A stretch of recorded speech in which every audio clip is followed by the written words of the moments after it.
அப்ப தௌபாவுக்குரிய நிபந்தனைகள் அறிஞர்கள் சொல்றாங்க 4. நல்லா கவனிங்க. நம்ம அல்லாஹ்விட தௌபா செய்யும் பொழுதோ இந்த 4 நிபந்தனைகளுக்கு உட்பட்டு தான் நம்ம என்ன செய்யணும்? தௌபா செய்ய வேண்டும். அப்பொழுதுதான் அல்லாஹு தஆலா நம்முடைய தௌபாவை ஏற்றுக்கொள்வான். அதில் முதலாவது நிபந்தனை என்ன தெரியுமா? அல் இக்லாஉ அனில் மஅசியா.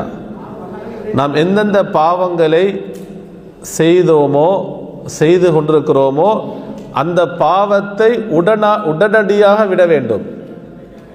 நம்ம அல்லாஹ்ட்ட தௌபாவை ஆதரவிக்கிறோமா? தௌபா செய்ய நம்ம விரும்புகிறோமா? எந்தெந்த பாவத்தை நம்ம செய்து கொண்டிருக்கிறோமோ நம்ம அந்த பாவத்தை உடனே விட வேண்டும். உதாரணமாக வட்டி என்பது பெரும் பாவம். ஒரு வட்டியிலிருந்து வட்டிக்காக வேண்டி வட்டியோட தொடர்பாக இருக்கிறார், அல்லாஹ்ட்ட தௌபா செய்ய நினைக்கிறார் என்று சொன்னால் முதலாவது வட்டியை விடணும்.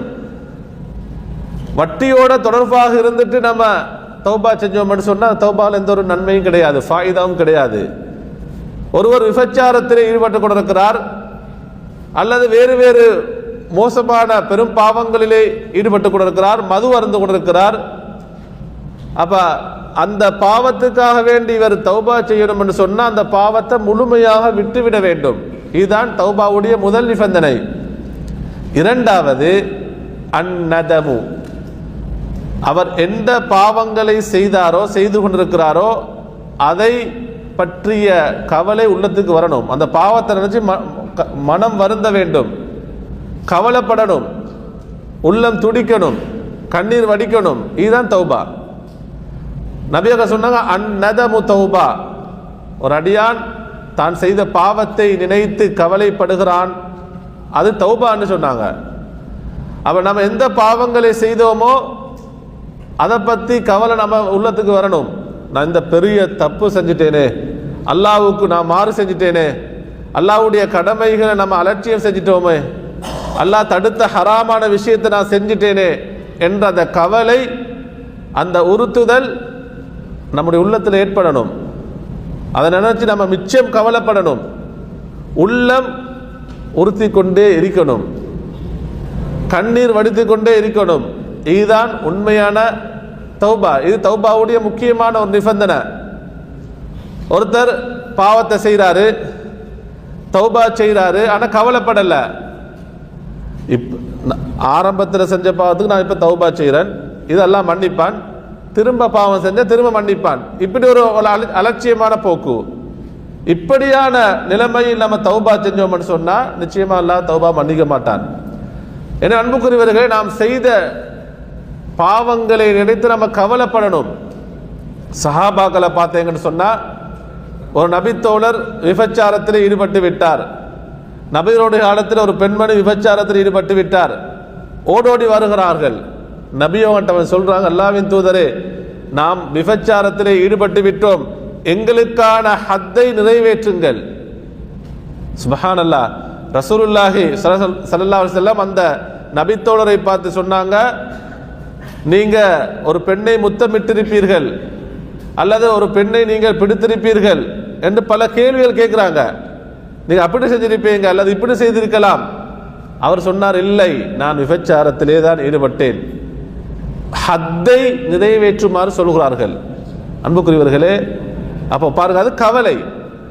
அவங்க செஞ்ச தவற உணர்ந்து கவலைப்பட்டு ஓடோடி வருகிறார்கள்.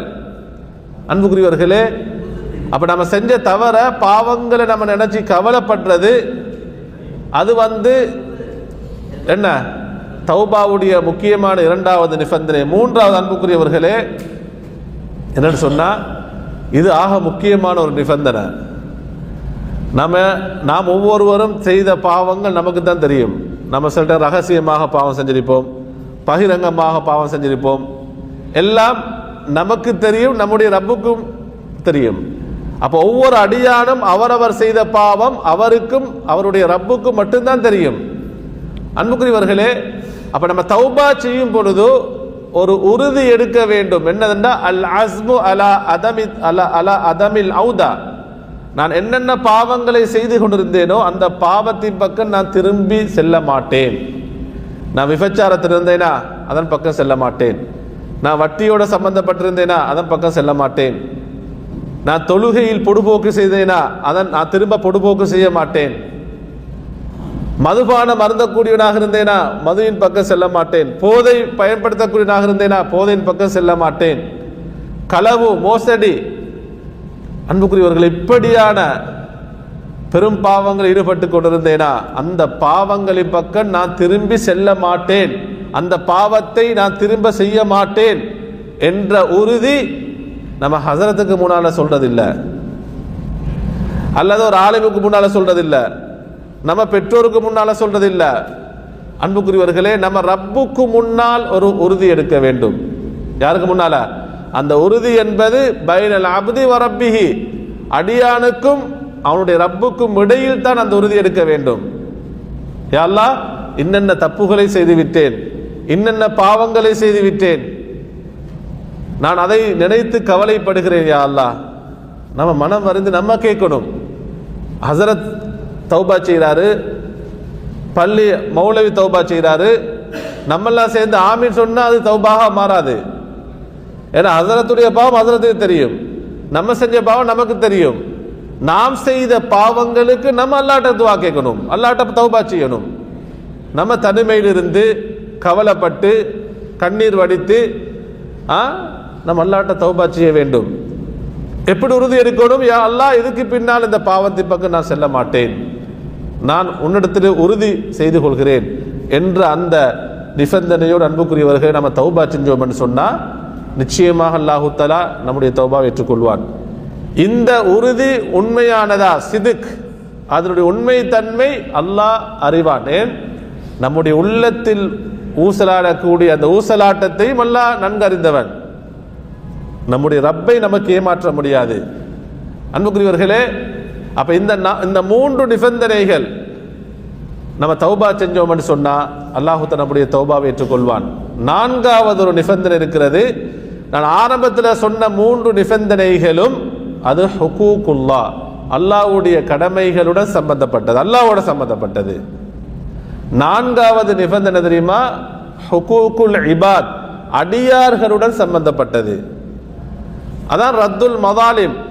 நான் இன்னொரு அடியானுக்கு, இன்னொரு சகோதரனுக்கு அநியாயம் செய்திருந்தால், அவனுடைய காணியை திருடி இருந்தால், அவனுடைய சொத்தை அபகரித்திருந்தால், அவனை ஏமாற்றி இருந்தால், அவனை பற்றி புறம் பேசி இருந்தால், பிற சகோதரனை பற்றி அல்லது இன்னொரு சகோதரியை பற்றி அவதூறு பேசியிருந்தால், இது பெரும் பாவம். இதெல்லாம் என்ன? பெரும் பாவம். இந்த பெரும் பாவத்துக்கு நமக்கு தௌபா கிடைக்கணும்டா, அல்லாஹ் நம்முடைய பாவங்களை மன்னிக்கணும்னு சொன்னா என்ன செய்யணும்?